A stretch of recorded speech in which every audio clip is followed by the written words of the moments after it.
silver prices have been skyrocketing, dropping, then skyrocketing again like crazy recently. But if you're a young family trying to pay bills, save money, and just stay ahead of inflation, what does this mean for you? Hey guys, I'm Nick and we're getting back into YouTube. So this video is going to be focusing on the real life impact and not like speculation. So first, let's actually talk about what is happening with silver. Silver prices started out the year 2025 around $30, where today, I'll put up a most recent chart, it's been all over the place. It's been over 80, it dropped down to 83, then it went up to 88, then it was 85, so I'll try to give you the most recent that I could find. The takeaway, it's been crazy. The industrial demand is very strong, whether we're talking about technology in general. Could be EVs, AI, energy, solar panels. So a lot more industries are needing it. People look to these hard assets when the system starts feeling shaky. Central banks and governments have been starting to buy gold, increasingly so. We saw that at the end of 2024, and we saw what happened with gold last year in 2025. Has risen over 4,500. Heck, I think it even just touched $4,600 an ounce. These types of moves, whether you believe in gold and silver, invest in gold and silver, or not, these price movements only take place whether it's in times of recession, depression, uncertainty, or even currency devaluation.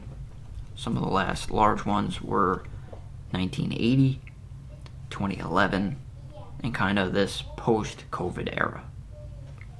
So aside from industry demand, why would people be turning toward silver during times of inflation or even currency devaluation?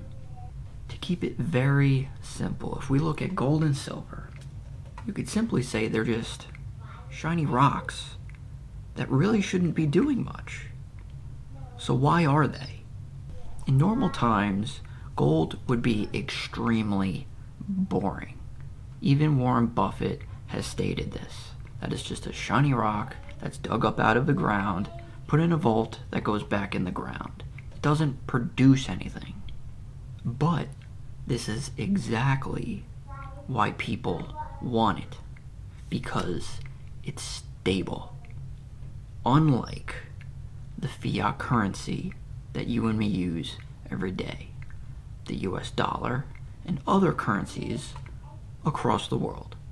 Gold and silver cannot be printed into oblivion like currencies.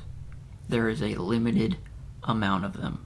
So going back to the original question of what does this mean for young families? Well, first point is that rising silver prices, and gold prices for that matter, it's a signal. It reflects the stress in the system, which you could argue a system that's working as intended. There's a lot of uncertainty and a lot of continued uncertainty moving forward. The idea of your dollar holding its value, and clearly it isn't. And there has been a trend of this basically since the creation of the Federal Reserve back in 1913. You can see the dollar has continuously been devalued for now like 100 years. That trend is continuing, and the working and lower classes will be hit the worst. And that's why it's important that you and I understand this. Another aspect is most families, especially young families, they want stability. Not this uncertainty, is my dollar going to hold its value? So that's why we have to review our job, our income, our side hustle. We have to review our expenses and our debts and look at them together. And in a lot of cases, unfortunately, you would see that our expenses are increasing faster than our income. And this is even more so today comparing to previous generations. Even starting this year in 2026, New Year started, and I'm like, I know prices are going to start changing. So started looking at, bills, and I'm starting to see increases of some things over 10%, whether it's certain utilities, HOA, or even insurances. All of these price increases are essentially coming from this currency devaluation. So because this inflation exists, clearly, this next point we have to understand, we have to be inflation oriented. And a lot of people might not be money oriented all the time, like, oh, too many numbers. But you have a target on your back. So if you're not worried about this stuff all the time, that's why you get left behind. And I wish it wasn't like this, but it is. So thinking of the long term, we need to hold long-term assets.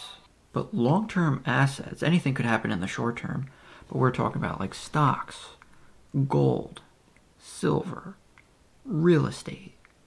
You could even argue Bitcoin. Heck, I'd argue literally anything other than the US dollar. Heck, even Lego sets hold their value more than the dollar. So aside from those long-term assets, try to also look into tax advantages, different types of accounts. That could be either like Roth IRAs, 401ks, HSAs, 529 for your children, just other ways to build that wealth over the long term. And also be aware of your emergency fund. Now, usually that's liquid, whether it's in cash or a money market account or a savings account. We have to understand that over time, that emergency fund will be able to do less. Because as things increase in price, the money that we're having in that emergency fund just can't afford as much.